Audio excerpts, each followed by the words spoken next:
Hi guys, this is Mike, Brother Mike from One Finger Worship Chords, and I made this chart for you, and I hope this will be very helpful. Okay, so just really quick, some navigation. On the far left, and my mouse is not working, so I have to describe to you with my voice. I can't point it out with the mouse. It's not gonna, I tried, it's not gonna come out. Anyway, on the far left corner, you see that bold black line, that vertical black line. That represents the nut of your guitar.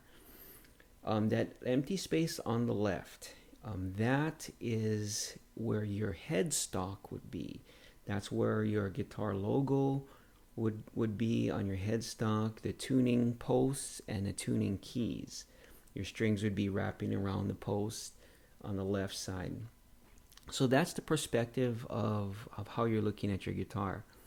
The circles, the white circles that you see in the middle, this is your fretboard if you were to look at it. If you are a right-hand player, that's it's the first dot would be on your third fret. On the top, the numbers are the frets, what frets they are. So your fret markers, those white dots, would be on your third fret. Not all of them have on the third fret, but definitely a majority of them would have on your fifth fret, your seventh, your ninth, and your 12th. So that's the perspective that you're looking at it. So your highest string, your first string, would be where? It would be at the very top of this chart, of this diagram. That's your skinniest, your thinnest gauge string would be on the top. Your lowest string, your thickest gauge string, would be on the bottom. Okay, so we have a bunch of colors here. Basically, the gray ones I put up there, but you don't really need to know it, at least at this beginning stage. The more you play, the more intricate the more deep into music theory you get, you'll definitely want to know these notes and the placement of them. But right now, you don't really need to. It's not very important.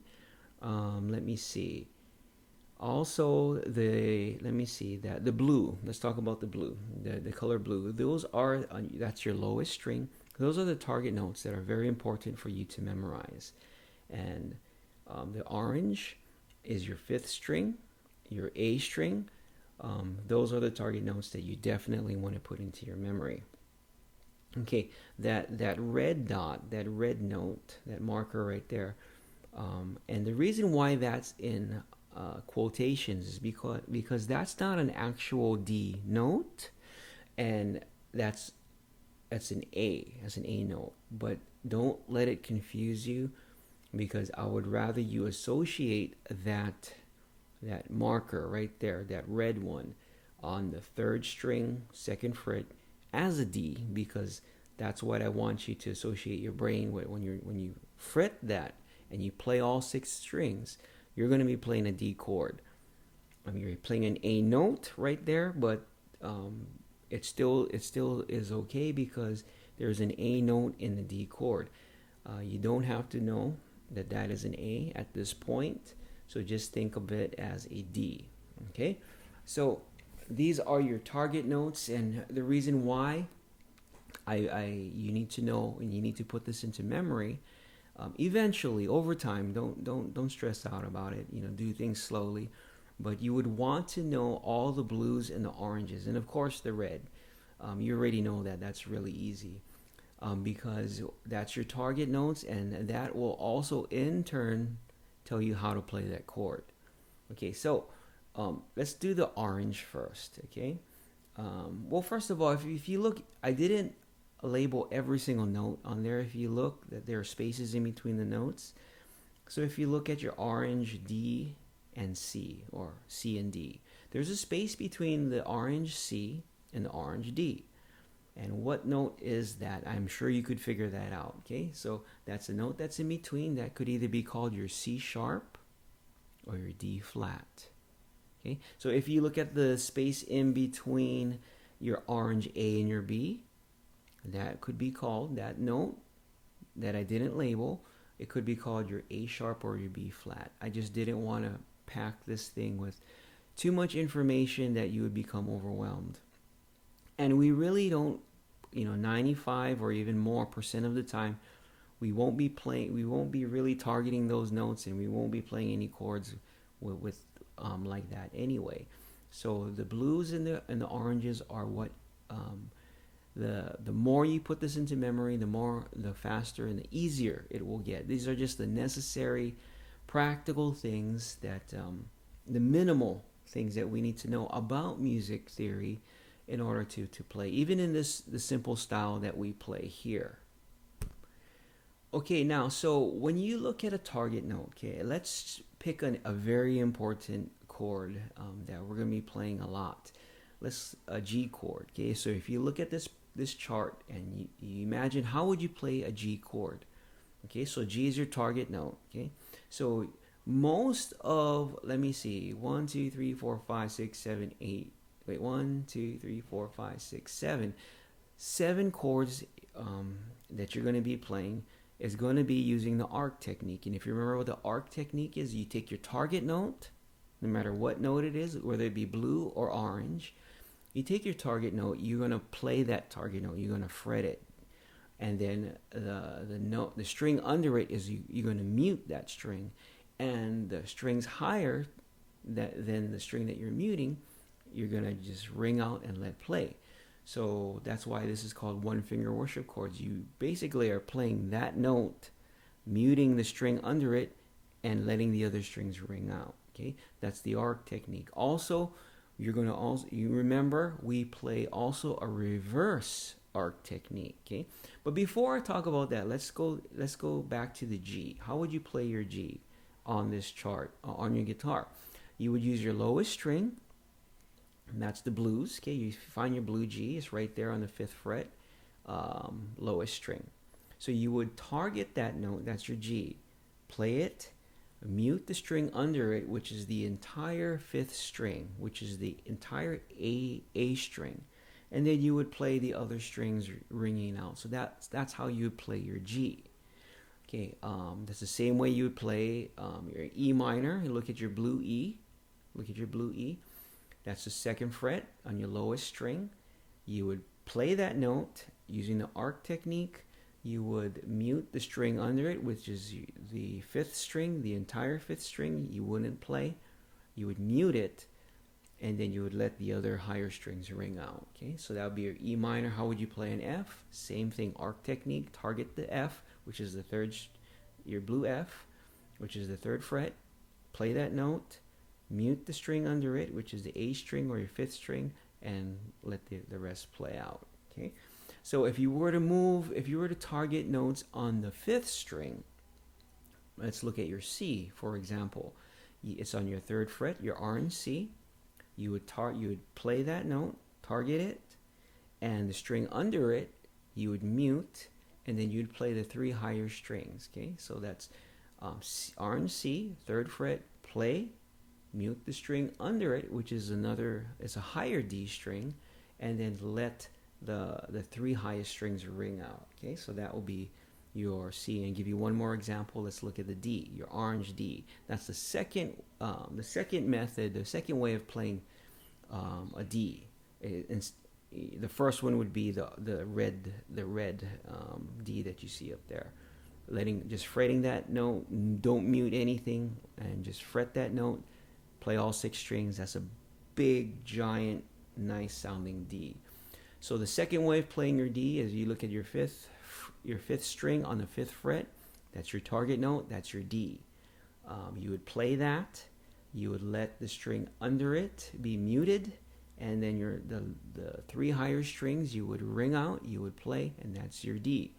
Also, if you remember, you can let the lowest string ring out, because that's a low D.